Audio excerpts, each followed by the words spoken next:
গাজীপুর মহানগরের ব্যস্ততম এলাকাগুলোর একটি জরুন। বাইরে থেকে দেখলে ৮-১০টা এলাকার মতোই এটিকে স্বাভাবিক মনে হবে, কিন্তু কিছুক্ষণ দাঁড়ালেই এক অদ্ভুত নীরবতা আপনাকে চমকে দেবে। এখানকার চায়ের দোকানে জটলা বেঁধে আড্ডা চলছে, দোকানে বেচাকেনা হচ্ছে, এমনকি নিরাপত্তা প্রহরী তার দায়িত্ব পালন করছেন, কিন্তু কোনো কোলাহল নেই, কারণ এই এলাকার মানুষের যোগাযোগের প্রধান মাধ্যম মুখের ভাষা নয়, হাতের ইশারা।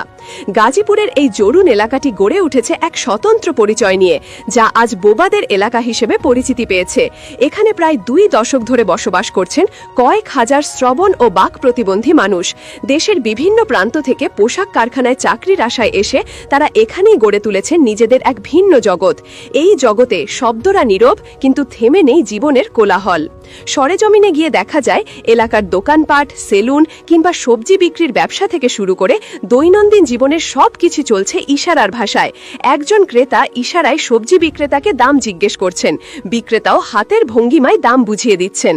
চায়ের দোকানে বসে থাকা মধ্যবয়স্ক থেকে বৃদ্ধ সকলেই একে অপরের সাথে গল্পে মগ্ন, তবে তা চলছে হাতের নানা মুদ্রায়। তাদের ঠোঁট নড়ছে, মুখে হাসির ঝিলিক, কিন্তু কোনো শব্দ বেরোচ্ছে না। এই দৃশ্য দেখে মনে হবে যেন এক দক্ষ পরিচালক পরিচালিত কোনো নির্বাক চলচ্চিত্রের মঞ্চায়ন চলছে চোখের সামনে, যেখানে প্রতিটি হাতই এক একটি চরিত্র।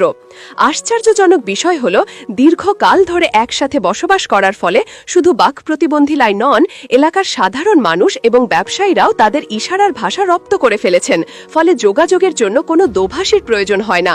এক বাক প্রতিবন্ধী যুবক ইশারার মাধ্যমে বোঝালেন, আমরা এখানে খুব ভালো আছি, সবাই সবাইকে বুঝি, একসাথে চলি, কাজ করে খাই, কারো কাছে হাত পাততে হয় না, এটাই আমাদের শান্তি। তার চোখে মুখে ছিল আত্মবিশ্বাস আর আত্মমর্যাদার এক অনন্য দীপ্তি। স্থানীয় এক ব্যবসায়ী বলেন, ওরা যখন প্রথম দিকে আসে তখন আমরা তাদের কথা কিছুই বুঝতাম না, কিন্তু এখন প্রায় 15-20 বছর ধরে তাদের সাথে চলতে চলতে আমরাও তাদের ভাষা শিখে গেছি, এখন আর কোনো সমস্যা হয় না। এই সম্প্রদায়ের মানুষগুলো কারো করুণার পাত্র হয়ে বেঁচে থাকতে চান না। তারা পোশাক কারখানায় চাকরির পাশাপাশি নিজেদের উদ্যোগে ছোট ছোট ব্যবসা প্রতিষ্ঠান গড়ে তুলেছেন। মুদি দোকান, সেলুন কিংবা সবজির দোকান চালিয়ে তারা সম্মানের সঙ্গে জীবিকা নির্বাহ করছেন।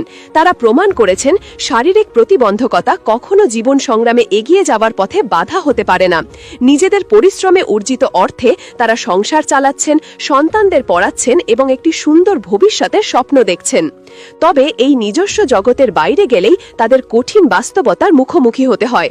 সরকারি দপ্তর, হাসপাতাল বা দূরের কোনো শহরে গেলে নিজেদের প্রয়োজন বোঝাতে প্রায়শই চরম বিড়ম্বনায় পড়েন তারা। এই বিচ্ছিন্নতা বোধই জরুনের এই সম্প্রদায়কে তাদের কাছে এক নিরাপদ আশ্রয় ও নির্ভরতার প্রতীকে পরিণত করেছে।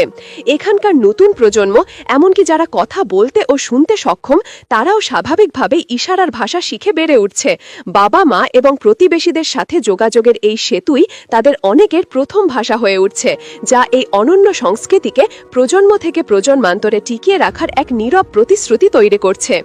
বিশেষজ্ঞের মতে, জন্মগত সমস্যা, দীর্ঘস্থায়ী কানের সংক্রমণ এবং বার্ধক্যজনিত কারণে দেশে শ্রবণ প্রতিবন্ধীর সংখ্যা বাড়ছে। এই পরিস্থিতিতে Bangladesh national federation of the deaf, BNFD এবং বিভিন্ন বেসরকারি সংস্থা তাদের জন্য সাইন ল্যাঙ্গুয়েজ শিক্ষা, প্রশিক্ষণ ও কর্মস্থান নিশ্চিতে কাজ করে যাচ্ছে।